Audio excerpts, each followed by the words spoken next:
Você necessita de algum auxílio óptico para poder enxergar bem? Deseja deixar de usar seus óculos ou suas lentes de contato? Fizemos esse vídeo para que você possa ter informações e poder ter alguns esclarecimentos sobre a cirurgia refrativa a laser. Veja nosso vídeo, comente, compartilhe com seus amigos. Eu sou Juliano Veras, médico oftalmologista. Cirurgia refrativa com uso do Excimer Laser. Bom, os primeiros estudos sobre cirurgias refrativas se iniciaram por volta de 1960. Já em 1970, as primeiras cirurgias começaram a ser realizadas em olho humano, porém não eram utilizado laser, eram apenas bisturi e diamantes, e os seus resultados eram bastante breves, ou seja, a longo prazo essas cirurgias acabavam perdendo seu efeito ou mesmo invertendo seu efeito. Então alguns pacientes que eram míopes se tornavam hipermétropes, passando assim o procedimento a ser desconsiderado por alguns oftalmologistas.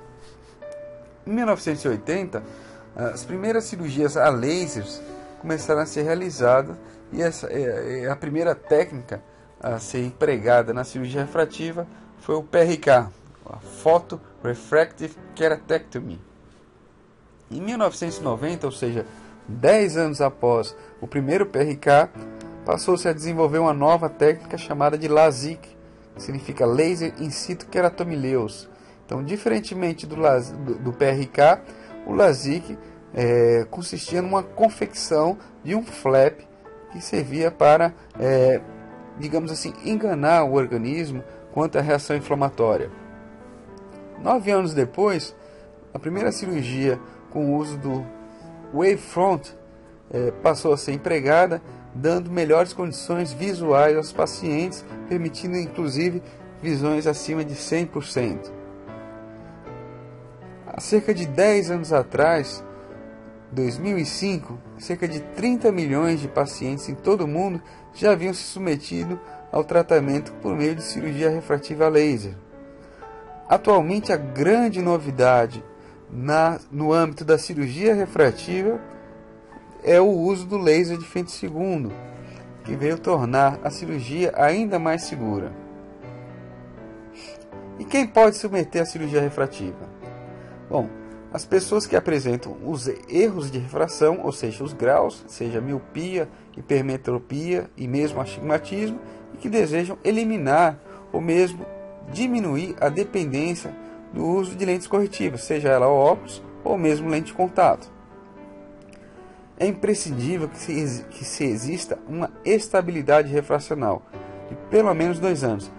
Quando a gente fala estabilidade refracional, não quer dizer que a refração deva ser exatamente a mesma. Então, permite-se uma oscilação na refração de cerca de meio grau a 0,75. É importante que não haja doenças corneanas ou mesmo de superfície ocular. Esses pacientes não devem sofrer de doenças que possam vir a comprometer o resultado da cirurgia.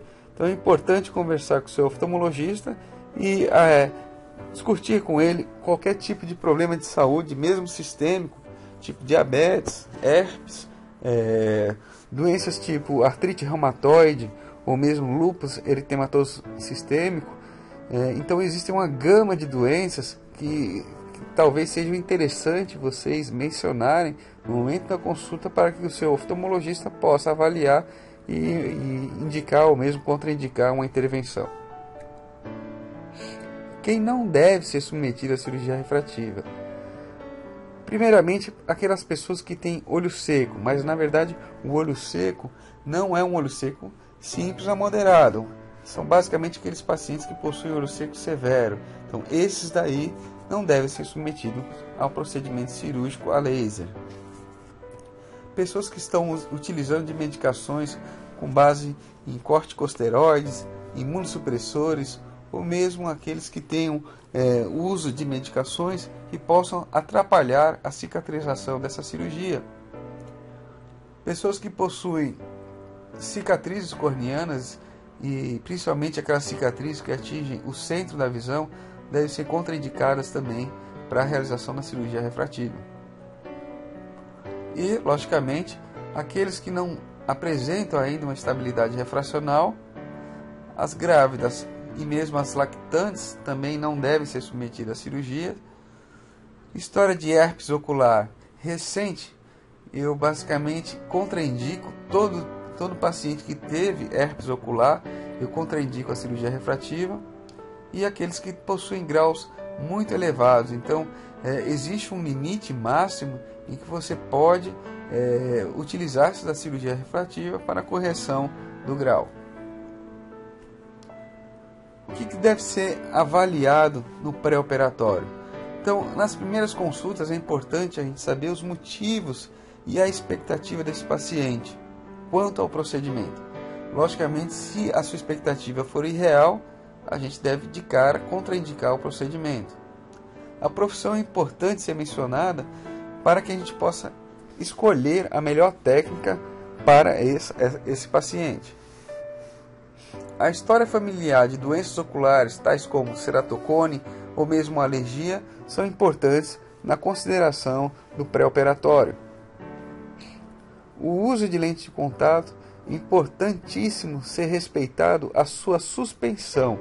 No caso das lentes gelatinosas, o período de 7 dias, e no caso das lentes rígidas, ou mesmo as lentes gelatinosas tóricas, que são aquelas que corrigem o astigmatismo, devem ser suspensas por pelo menos 14 dias. Tá? Esses números não são mágicos, eles devem ser acompanhados através dos exames. Se os exames mostrarem ainda alterações, esses limites de suspensão da lente devem ser expandidos.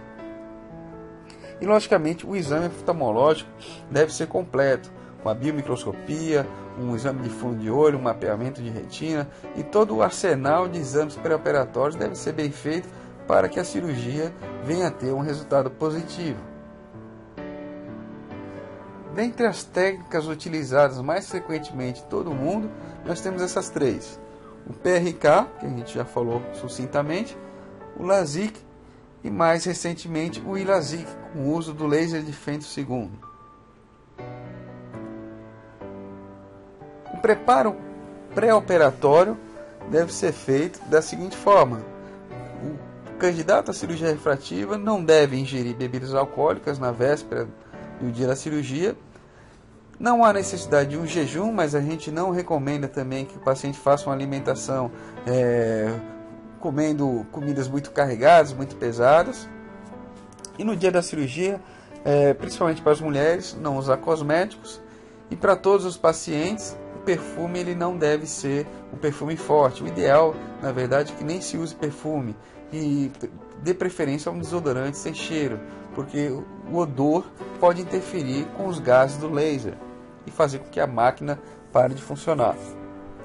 Deve-se usar roupas leves e confortáveis, e eu geralmente recomendo a utilização de medicações um dia antes da cirurgia, seja antibióticos e anti-inflamatórios e mesmo lubrificantes, para que o pós-operatório se torne mais confortável e seguro. Então nós temos aqui a técnica de PRK, que é a cirurgia mais simples que a gente falou. Então ela se inicia com a desepitelização dessa membrana, que é a camada mais superficial da córnea, chamada de epitélio.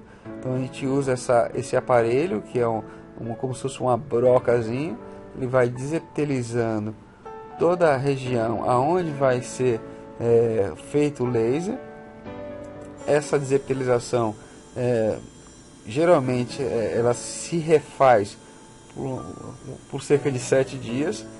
Após o procedimento, se coloca uma lente de contato. Essa lente de contato ela funciona como um band-aid, para que a cicatrização da córnea se acelere e não haja desconforto ao paciente. Então nós estamos aí retirando o resto de células epiteliais da camada do epitélio, para posteriormente dar o início à ablação do laser. Essa luzinha vermelha que vocês podem ver ao centro é a luz do laser, e existe uma luzinha verde também, que essa luzinha ela funciona com um rastreamento que o laser possui, chamado de eye track, que com ele consegue saber aonde que o paciente está olhando. Então, se houver um movimento brusco do paciente, ele suspende a aplicação do laser para que não faça laser na região errada. Então aí, essa luzinha verde piscando é o eye track e vai se iniciar agora a ablação do laser, corrigindo aí o grau. São um procedimento extremamente rápido. O laser ele consegue fazer a correção do grau em alguns poucos segundos, tá? Então iniciou aí, vocês veem que esses pontinhos coloridos aí é o laser funcionando.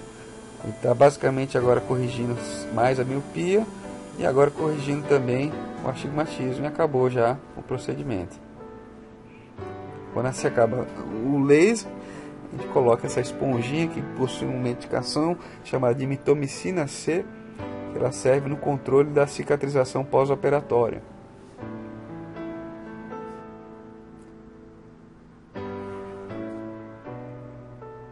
E a outra técnica é o LASIK. Então aqui é um vídeo demonstrativo. A gente coloca esse aparelhinho para abrir os olhos, para manter o olho aberto, o paciente não ter o problema de piscar os olhos e atrapalhar. Esse outro aparelho é o que a gente chama de microcerato. Esse microcerato ele tem uma lâminazinha. Essa lâmina faz o corte que vai fazer com que ele forme um flap. Então esse flap é levantado agora. E após levantar o flap, é aplicado o laser, semelhante ao que é feito no PRK. Depois de aplicado o laser, a gente reposiciona esse flap. Não há necessidade de colocar nenhuma cola ou mesmo ponto. Esse flap fica na posição, a gente enxuga e o procedimento concluiu-se.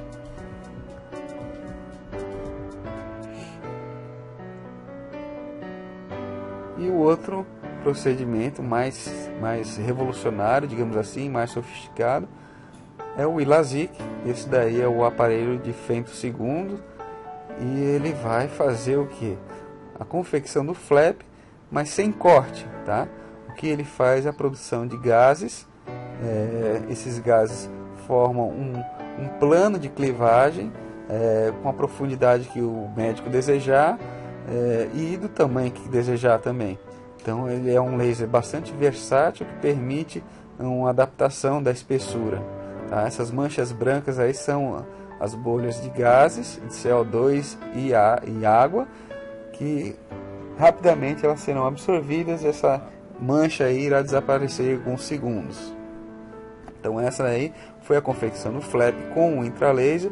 A parte da ablação do laser é semelhante ao PRK, é o mesmo aparelho.